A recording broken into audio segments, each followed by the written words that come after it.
Oh, it's a late night, isn't it? Welcome in, everybody. It is Rob Brown. I'm going to wait for those of you who are watching this in the future just a couple of minutes to see if we get a couple of folks in here who want to talk about the fact that Alex Murdaugh was just found guilty of the murder of both his wife Maggie and his son Paul. A bit of a I don't want to call it a surprise. I think the only surprise was how quickly the verdict was ultimately returned, right? Like, I'm a little shocked by how quickly the verdict got returned in the Alex Murdaugh trial. The jury deliberated for right at 2 hours, just slightly under 2 hours. But look, I said this on Twitter just a while ago, and I want y'all's thoughts on it. Those of you who are going to be joining us in the future, you're welcome to leave your comments. Those of you that are watching live right now, you're welcome to leave your thoughts in the chat wherever you are streaming from right now, whether it's on the Facebook page, the YouTube page, or the Twitch channel. Your thoughts are obviously welcome. I am, like I said, just a little bit taken aback by how quickly the verdict came in. But at the same time, I'm not, right? Like, I spent some time today watching the defense rest their case, and compared to what the prosecution did yesterday, and then adding in the fact that the state gets a rebuttal. And I got asked earlier, why did the state get a rebuttal after the defense rested their case? And the answer is because in a situation like this, with the state having the burden of proof placed on them, not the defense, the state gets the opportunity to effectively respond to any points that are brought up by the defense in the resting of their case. And so, it's kind of because of the fact that they have to prove that what they say happened. When the defense comes up to rest their case and they make a handful of points arguing that it couldn't have happened because of X, Y, and Z, the state at that point gets the opportunity to say, listen, they argued that X, and here is our response to X and Y. We absolutely think that X is a fact, not a fact, did happen, didn't happen, whatever the case might end up being. But when it came down to it, I think that, and I said this on Twitter and I'll say it again here, I think that what it comes down to ultimately was just the fact that Paul Murdaugh took that video down at the dog kennel, right? I think that video was ultimately the key to this guilty verdict. The state did two things really well and one thing I thought poorly. As a non-lawyer and not having stayed in a Holiday Inn Express last night, I think the state did one thing poorly and two things really well. I think the one thing they did poorly is they really did, especially early in this trial, they really did a poor job of establishing a timeline. I spent some time talking to a prosecuting attorney at the beginning of this trial and asked them, if you are on the case, if you are the state prosecutor here, what is the way that you are attacking this case? And they said to me that the first thing that they're doing is establishing a timeline of what happened that night, right? We're taking everything that we know has a time connected to it. So phone calls, text messages, videos with audio connected to them that put certain people in certain places, everything that has a hard time connected to it, we're laying that out in a timeline. And then we're trying to fit all the stuff that we don't have a hard time into those timelines in a way that is reasonable, and a way that the jury would go, okay, that makes sense, right? And I think before that dog kennel video came out, Alex Murdaugh probably walks, right? Alex Murdaugh probably walks at that point, but I think that kennel video kind of killed his case. And the reason why is the lie. Now, the two things I thought that the state did very well in this case, I think the first thing they did was, despite the fact that it felt tedious, despite the fact that it felt repetitive, despite the fact that it felt like we kind of kept going back and hitting on the same information over and over again, it wasn't about what Murdaugh did with all the financial crimes, right? Which I think is one of the strategies they took when Alex Murdaugh was on the stand, I think, was once they realized that he was indeed willing to admit that he lied, they wanted to keep hitting on those financial crimes over and over. And I don't think it was to drive home that Alex Murdaugh was a criminal. I don't think it was to drive home that Alex Murdaugh was a guy who absolutely either considered himself above the laws or was a guy who thought that he could get away with it. I think what the state was attempting to do in that situation was create the notion within the jury that Alex Murdaugh is a guy who is not above lying in order to get himself out of trouble, right? I mean, he lied so many times, and it wasn't just that he lied, but it was who he lied to as well, right? He was lying to his best friends.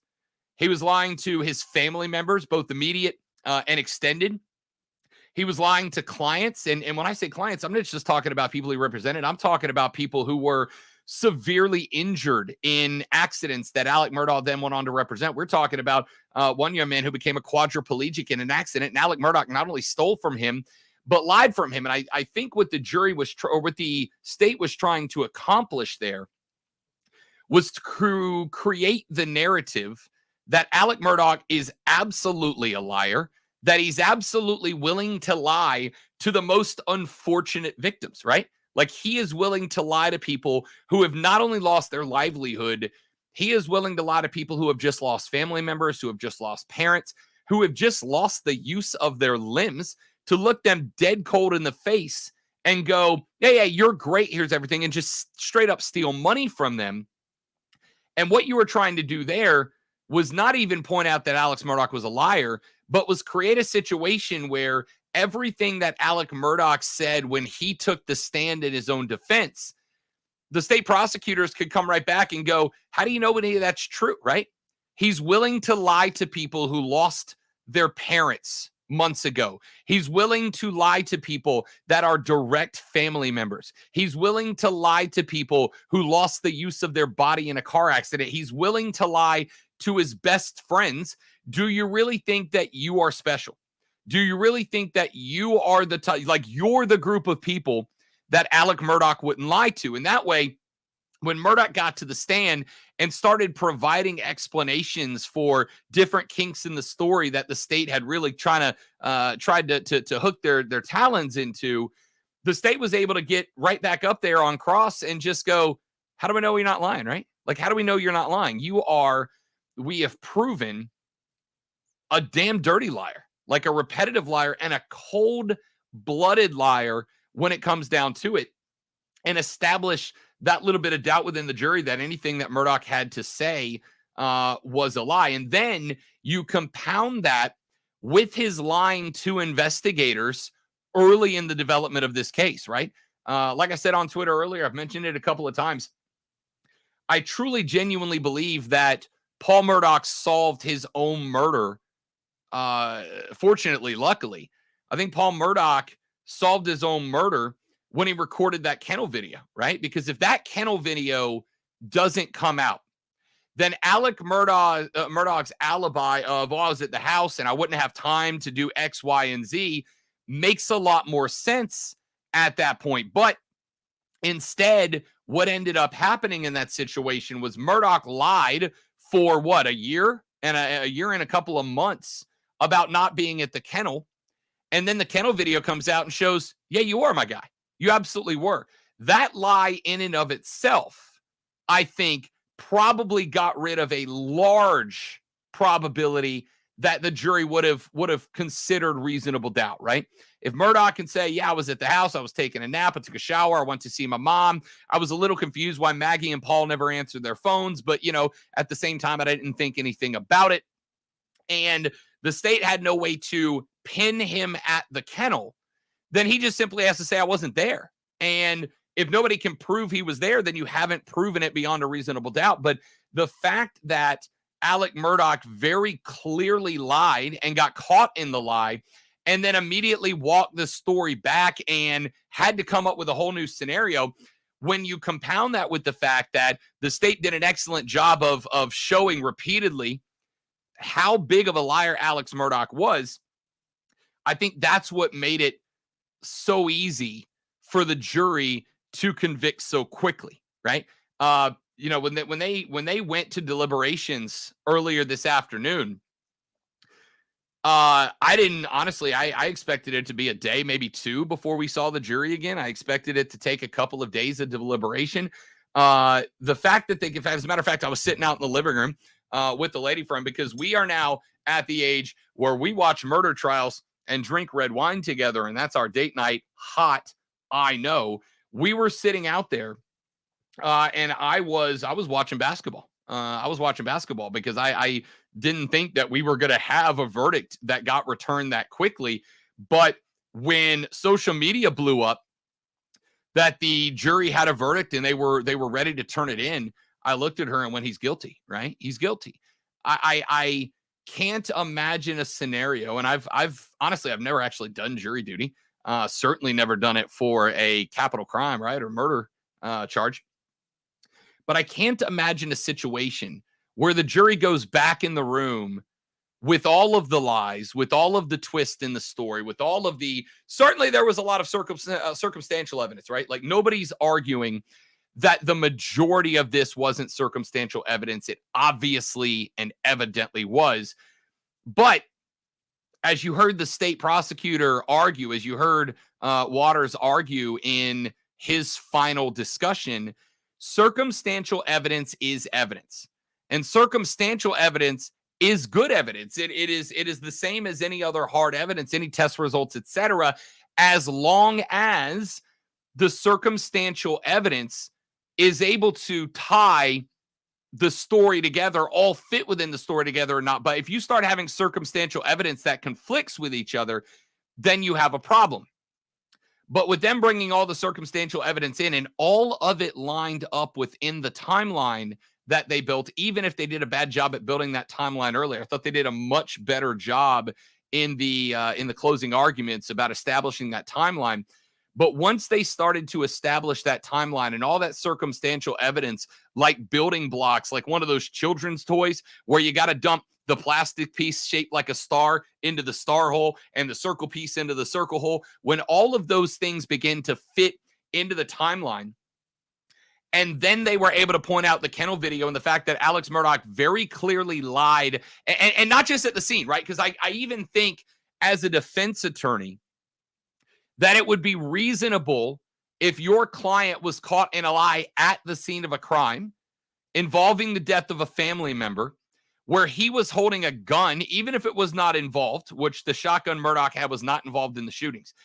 If the cops show up and your guy's holding a gun, it is reasonable for him, especially if he is an attorney, to go, oh, damn, it kind of looks like I'm a suspect right now, right? Like, I am now suspect number one, and to maybe freak out. We don't make the best mental decisions when we are in a situation where we are freaking out a little bit, right? Like, I mentioned this on the air this week. I got into a pretty gnarly car accident Saturday evening on the way home from an event that I was doing. And, I've had it drilled into my head by people in the past that, hey, if you get into a car accident, you document everything, right? You take pictures of the damage. You take pictures of the damage to your car and theirs. You take pictures of the street, of the road where it happened. You document where you were when you got hit, where the car ended, the path the car traveled on to end up in its final destination. You take pictures of their license plate. You take pictures that you document everything. You can't have enough evidence. I've heard that over and over and over and over and over. But when I got into a pretty bad car accident on Saturday, my immediate response was I took a picture of my Jeep and that was it, right? I was like, I got to get on the phone with insurance, with the cops, with the lady friend to come pick me up, with the madre, because if she hears it through the grapevine, she's going to flip a lid. There's all these different things that I have to do in order to make sure that I'm in a good spot. And it never clicked into me that the number one thing you want to do, the most important thing to do, is document the scene, right? So your brain doesn't work the way that you might want it to when you are under immense amounts of pressure. That's why there are those guys like in sports, to make a sports crossover, in sports, the guys like Kobe and Michael, who are able to repeatedly and consistently respond in the most high pressure situations. Those are the types of athletes that we look at and we celebrate because of their ability not to panic under pressure, right? Like that is a big part of it. And so if I was representing Murdaugh and Murdaugh lied at the crime scene, right? If he's like, oh, I wasn't here, and it turns out that he was, then I could probably go in there and go, listen, Alec Murdaugh was going through arguably the most traumatic, the most shocking experience that any of us can imagine, right? He stumbled upon a murder scene where his wife and son had been brutally killed. Yeah, it makes sense that perhaps his brain wasn't exactly kicking around the way that you would have thought that it would, and I could have made that argument. But what I genuinely think the one thing that did him in was the fact that he continued to lie about not being at the kennel well past that point, right? Now, I'm not saying there's ever going to be a point where if you stumbled upon your family members being brutally murdered, that shock wouldn't go away. But the fact that he knew the stakes of this investigation, he knew what was going on, and he lied about being at the kennel all the way up until the state went, really, dude? And showed him the video. And then he went, okay, well, actually what I meant was, I think that did him in. Let's see. Kane Cardova just checked in on YouTube and said, I am beyond shocked that he was found guilty. There was so much reasonable doubt in this case. I will start this by saying, Kane, what would you argue? And I'm not disagreeing with you. Let me start with, I'm not disagreeing with you. Before I make my side of the discussion here, I want to know what it was that created reasonable doubt for you, right? What was the reasonable doubt in your mind that should have resulted in either a hung jury or a not guilty resolution? What is the reasonable? What caused the reasonable doubt for you? One of the things that I think was interesting was when the prosecuting attorney, when Waters was making his final plea, and he was talking about reasonable doubt. And he said he used to go up against a defense attorney who would hold up a picture, right? And he held up a picture of the Mona Lisa, and he tore off the corner, right? He tore off a little corner of the picture, and he holds the Mona Lisa up and he goes, that's reasonable doubt, right? That's reasonable doubt. And I thought, that's a really terrible argument. Like, I immediately thought that is not from the prosecuting attorney. That was great for him. But whoever it was in the court that would have used that before him, the actual ripping of the paper and going, oh, ripping this corner of the painting off makes it reasonable doubt. No, it doesn't. Because if we're having a trial there, the trial is this a picture of the Mona Lisa, right? Like, the trial would be, is this a picture of the Mona Lisa? And if you tore off the corner of that, right? If you tore off the corner of that, but you left, the Mona Lisa, right? If you left the Mona Lisa, I mean, I guess there's a chance that maybe there was like a smiley face drawn in the corner that this was a mock poster. But like, you can see it's the Mona Lisa, right? Unless the trial is that it's the actual painting of the Mona Lisa, in which case, sure. But if the argument was this is the picture of the Mona Lisa, ripping the corner, is there some doubt? Sure, I guess maybe. But like, yeah, that's the Mona Lisa. That's not reasonable doubt. Reasonable doubt would be if he ripped off the corner and he showed you the corner, right? And he said, now, this corner looks just like the corner of the Mona Lisa you've seen time and time again. But who's to say that there's not another painting that looks just like the Mona Lisa? Who's to say that there wasn't another artist who recreated this in order to make it look like it was the Mona Lisa?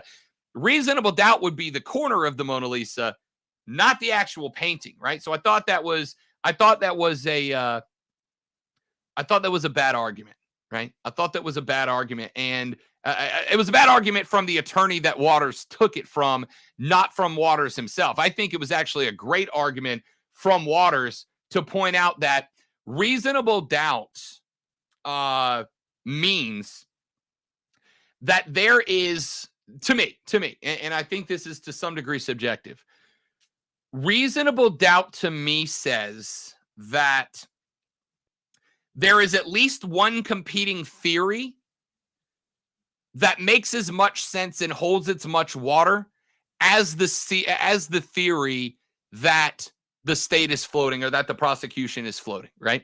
So, and here, I'll go. Kane gave us a response. Kane said, very likely could have been drug dealers, boat crash revenge, or financial crime revenge. The family had so many enemies in the community. I don't disagree with that, right? But I can counter that. Well, let me rephrase that. Let me try to counter that, Kane, and see what your thoughts are. By the way, for the rest of you that are watching out there, whether you're watching on YouTube, Facebook, Twitch, stream, whatever stream you're watching, welcome in. And I want you guys to be commenting as well. This is I set up this stream as a discussion, as you can tell by the fact that I'm in my pajamas sitting in the man cave at 7:50 at night talking about a murder trial on a sports talk network. But that's fine. That's what we do here, right? So I actually initially earlier in the trial, Kane, somebody floated the drug dealer theory, right? Because and this was pointed out, I think, by the defense attorneys multiple times in the trial. The amount of pills that Alec Murdaugh was going through was enough to kill a lot, right? Like, there's no way. So my thought was, if I was the defense, I might be working on floating a theory that perhaps Murdaugh was more deeply involved in moving drugs, right? It would make sense, even if he was truly an addict, even if he genuinely was using pills and using pills in a way that created crossed wires in the noggin, right? I absolutely understand the concept that he could have been involved in a drug deal. And while I get that it very likely could have been drug dealers, boat crash revenge, or financial crime revenge, I think that the prosecution put enough on the table. Because here's my thought, Kane. Here's my thought. We know what guns were used in the murder, right? We know it was one of the family shotguns. And we know it was the missing, what was it, Blackout 300 or whatever it was called. We know the guns that were used. Now, if it was drug dealers and a result of organized crime, do you think the drug dealers are going to show up, find the family guns, load the family guns, use the family guns in the way that they were used, and then go through everything that was done afterwards? I doubt it, right? That is a big leap of logic. And I would even go so far as to say that if I'm on the jury, if you are going to use this is an extension of problems with drug dealers defense, I'd actually have to have you bring something to the table to prove that, right? Now, if Murdaugh was to point the finger at a dealer or somebody, but all Alex Murdaugh issued was there were some other people there, right? Now, one of the things that was intriguing is, first off, that doesn't fit in with the lie that Murdaugh told that he was not at the dog kennel when it turns out that he was, right? When it turns out that he was. I think that's your first problem. The second problem is, earlier they had testified about the dogs, right? And I would be genuinely curious if Murdaugh was truly at the house, as he argued, after going to the kennel, which he lied about and then it was proven he did. If he went back to the house, let me throw this in there. I'm not losing this train of thought. Stick with me. I think the defense made one more egregious error. I think they screwed the pooch heavy by taking the jury to the house, right? And let me tell you why.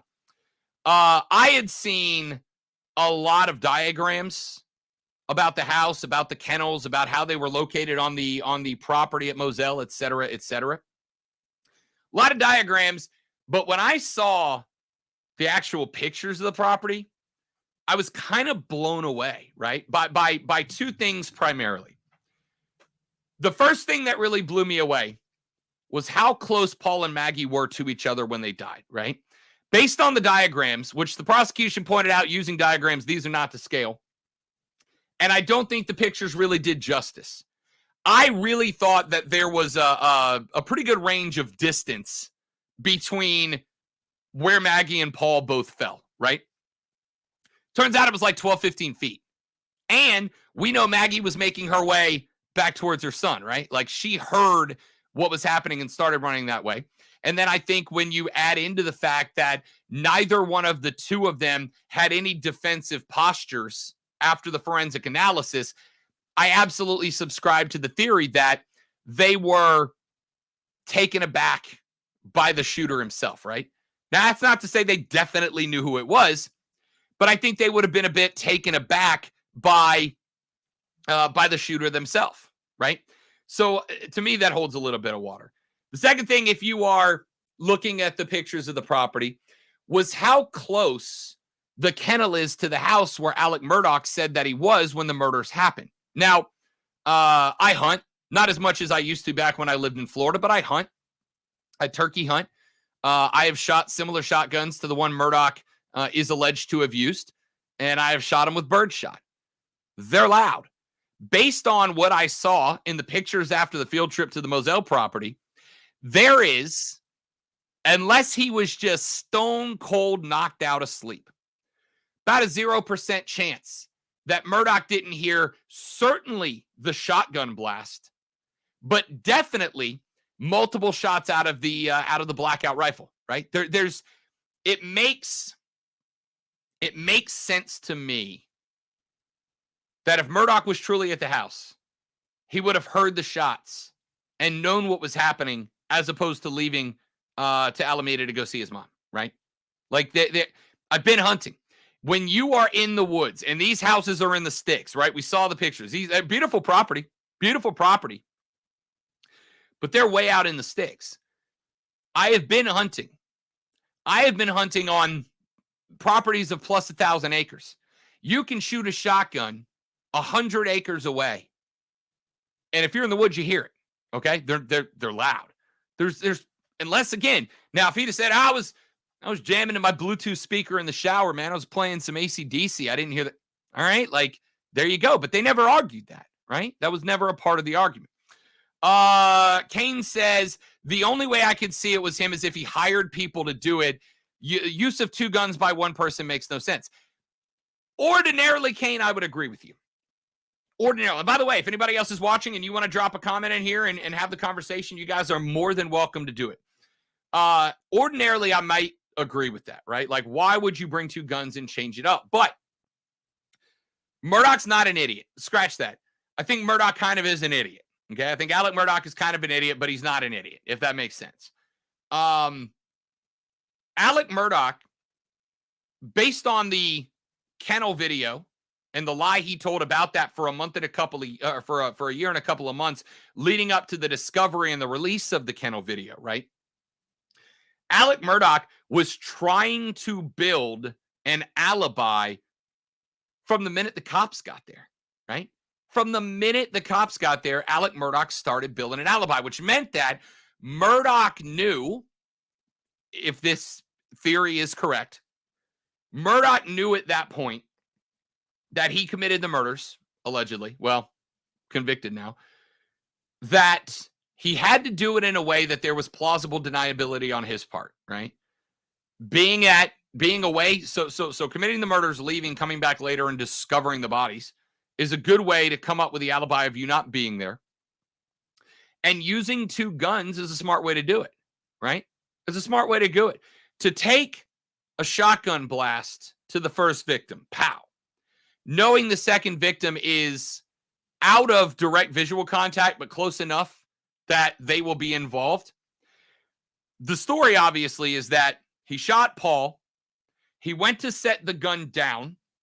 The first shot did not finish Paul. Paul came out of the feed room, and Alec would have turned, panicked, bow, fired another shot, which is why that shot came from an upward trajectory, the one that caught Paul Murdaugh in the face, right? At that point, you panic, but you know the other victim, you know Maggie's coming. If you are trying to create an alibi, using 2 guns is a great way to make it look like there were 2 shooters. And that's exactly the defense that Murdaugh went with during the trial, right? So you ditch gun 1, you pick up gun 2, you take your shots with gun 2, and then you get rid of the guns.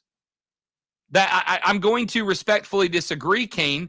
I absolutely do think that one shooter using 2 guns makes sense if that shooter is trying to create another story, right? He was trying to create an alibi. The Snapchat video from the kennel blew that wide open for him. Then he would have, again, knowing that he was going to try to get off of this, using two guns as an effort to make it look like there are two shooters and then making that argument. That's not that big of a stretch for me, right? It's not that big of a stretch. Now, maybe it's a little bit easier to believe if it's the rifle and a handgun or the shotgun and a pistol, right? Like he has a shotgun, pow, pow, drops the shotgun, draws his sidearm for the second kill.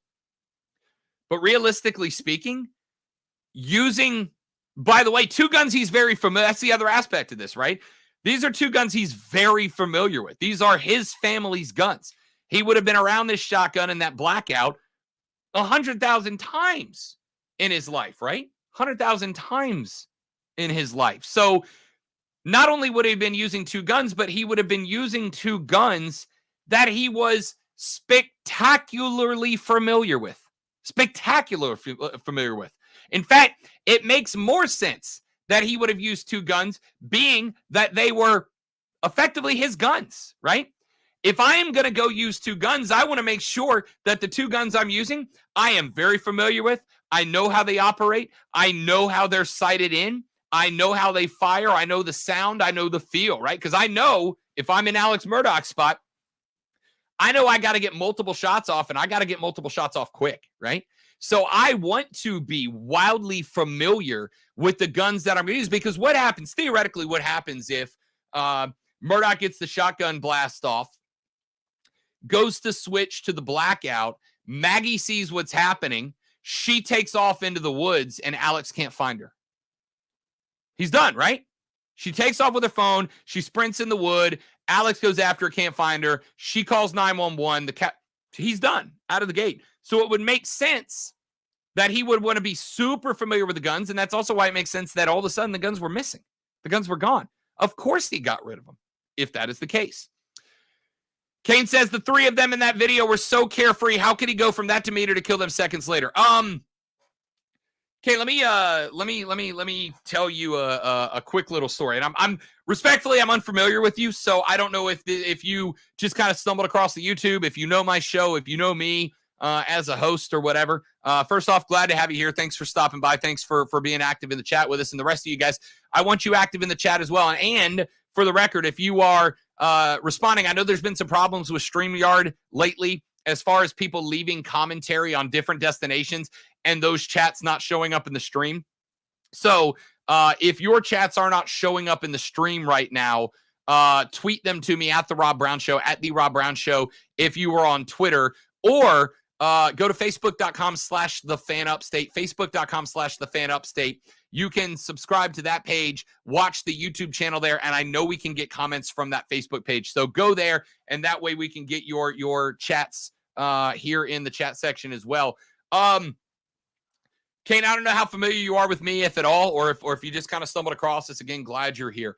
A number of years ago, I do sports talk radio for a living, and a number of years ago, I hosted a show down in Destin, Florida, which is in the Florida Panhandle, on the west side of the Florida Panhandle. And I hosted for a little mom and pop station, and there was another host on that station that I had worked with for years.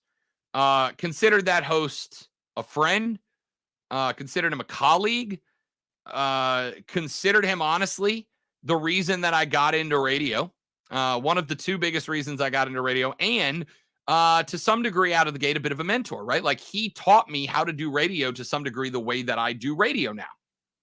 And I learned a lot from him over the 2 years that we worked together. But then one day we found out that this guy who showed up and was on our station had been convicted of fraud and theft in the state of Mississippi, sentenced and served time, and came to Florida. Now, I'm all in on second chances, right? I'm all in for earned second chances. No problem. He did his time. He did the crime. He did his time in Mississippi. He came to work from us. I'd like to think he learned his lesson. When he was there, he ended up getting with a gorgeous young lady. They ended up getting engaged. And when they were going through their engagement, it turned out that this guy, who, again, I considered a friend, a colleague, a mentor, a role model when it came to doing what I want to do, that led me to where I am now in Greenville, South Carolina. Turns out that this cat was stealing tens of thousands of dollars from everybody, including me, right? He was stealing from the radio station I worked for. He was stealing from clients that the radio station had signed. He was stealing from his coworkers. He had stolen talent fees from me in the past that were owed to me that he took that I did not know at the time. And it turns out he had stolen money from his fiance, a doll of a young lady, a girl that we all adored. He was stealing tens of thousands of dollars from her and her family as well. And he was doing this while coming to work every day, smiling, laughing, yucking it up, having a great time. Never would have seen it coming. Those of us who are, and I'm going to say this relatively or as respectfully as possible, those of us who are well-adjusted and have empathy and compassion, you can't understand how the brain works of somebody like this, right?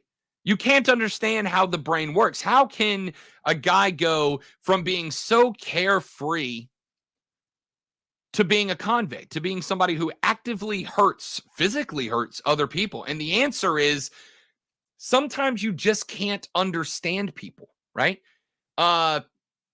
There's a lot of things that a lot of people do that I'll never understand. They do things that would humiliate me, that would embarrass me. They do things that I think are pure evil. They do things that are not illegal that I still don't understand, right?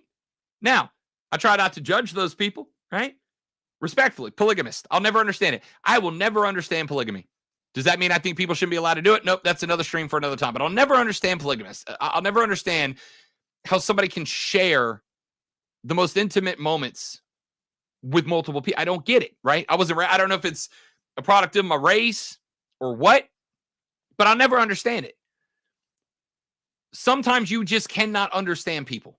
You can't understand what makes them tick. You can't understand what's brought them to that point. You can't understand the decisions that they make when they make those decisions. And I would venture that this is that kind of case, right? I mean, again, was there circumstantial evidence? Yes. To me, the circumstantial evidence filled in the blanks without contradicting itself. Were there mistakes by the prosecution? Absolutely. And yet they still found the evidence to fill in the blanks. And like I said, the key to this trial was the Kennel video and the fact that Alec Murdaugh lied about it for as long as Alec Murdaugh lied about it. And he lied about it right up until the day that we found the video and the video became public. And then all of a sudden, oh, that was a mistake. I don't know why I did it, right? I don't know why I said that. If he would have come clean 2-3 days later, yeah, I was at the kennel and then I ran back up to the house and I took a shower, he might have had a chance, right? I think the kennel video damned him. And I think him carrying his phone around when he got back to the house after the murders, I think that did him in too, right?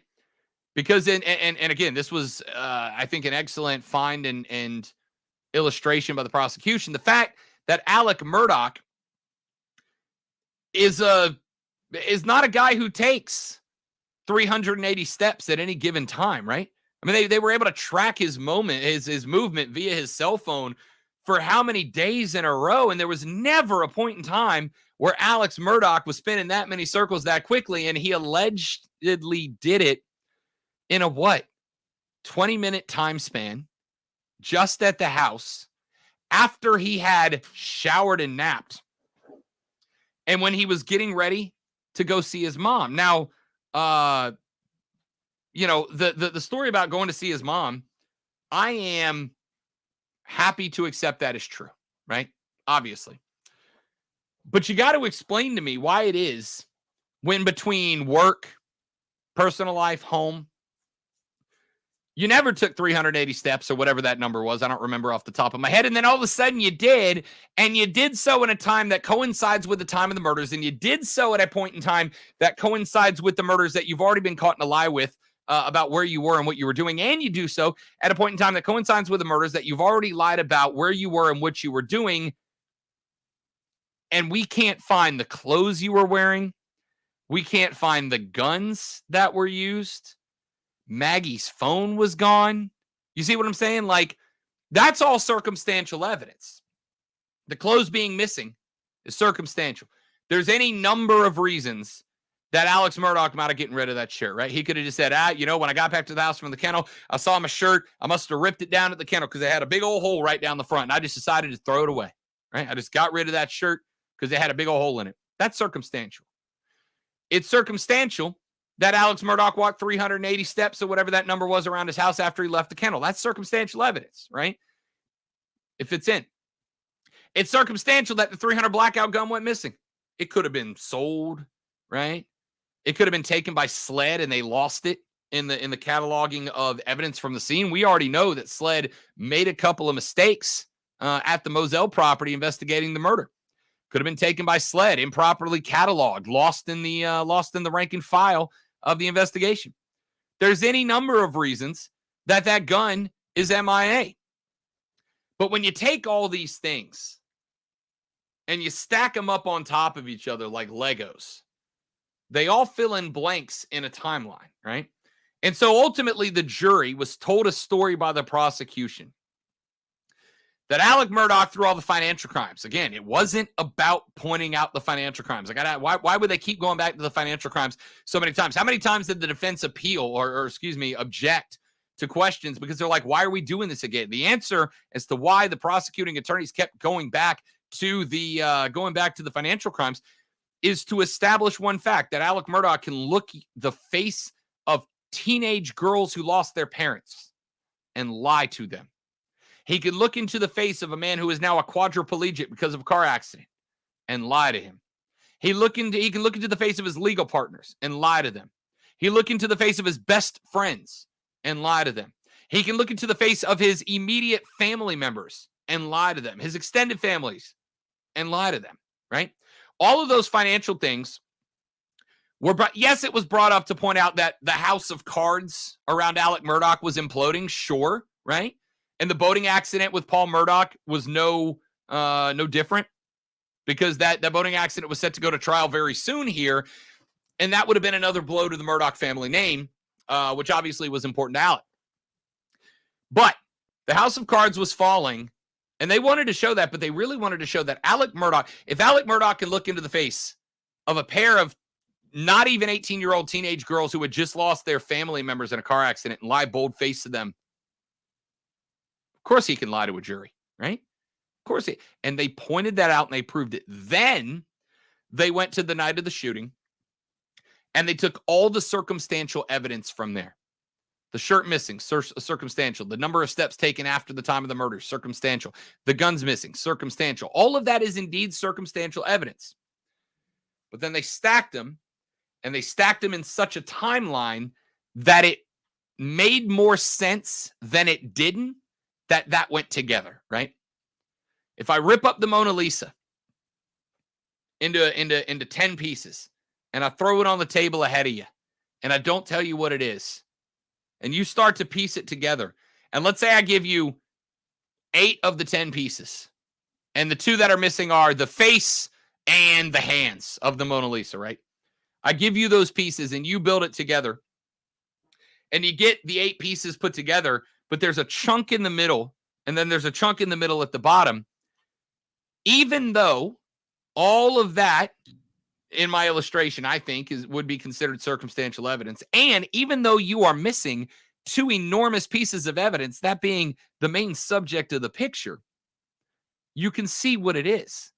And so there is not a reasonable doubt that this is anything but the Mona Lisa in that case, yeah? So I think that's what the prosecution did. They took the steps, they took the missing guns, they took the missing shirt, they took the fact that he lied about the kennel video, they piled it all up on top of each other like building blocks until they got it high enough that there was a suspension of reasonable doubt. I did think that this verdict was going to take longer than it did to arrive. I did think that this verdict was, I thought tomorrow, probably afternoon, was more reasonable and more likely. But in retrospect, hindsight being what it is 2020, going back, considering all of this, analyzing all of this, thinking about all of this, it just kind of makes perfect sense, right? It makes sense that they were able to not just reach that conclusion, but to reach that conclusion so quickly. It's not a shock he was found guilty to me. It's a minor shock it happened so quickly. But again, I think the number of lies of Alex Murdaugh basically threw everything he said in his own defense out the window.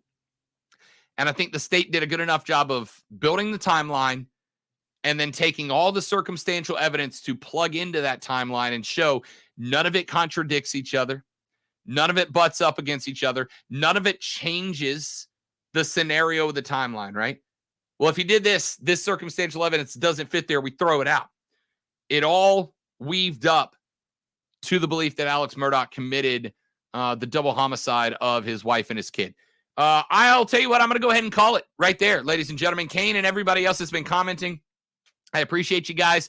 If you are watching this sometime in the near future, salut. Thanks for stopping by and checking out the vid. If you like it, do me a favor. Toss me a follow on the social media. Follow me at The Rob Brown Show on Twitter and Instagram, and at The Rob Brown Show on Facebook. But more importantly, you see that logo right there? That's the Fan Upstate. That's the radio station, especially if you're a sports guy. Make sure you go to facebook.com/thefanupstate or search and subscribe to the Fan Upstate on YouTube. We do majoritively sports, but your boy likes to get on here and talk about some random stuff sometime as well. Thanks to everybody for watching, and thanks for hanging out. Again, at The Rob Brown Show across all the social media. And we, ladies and gentlemen, will see you next time.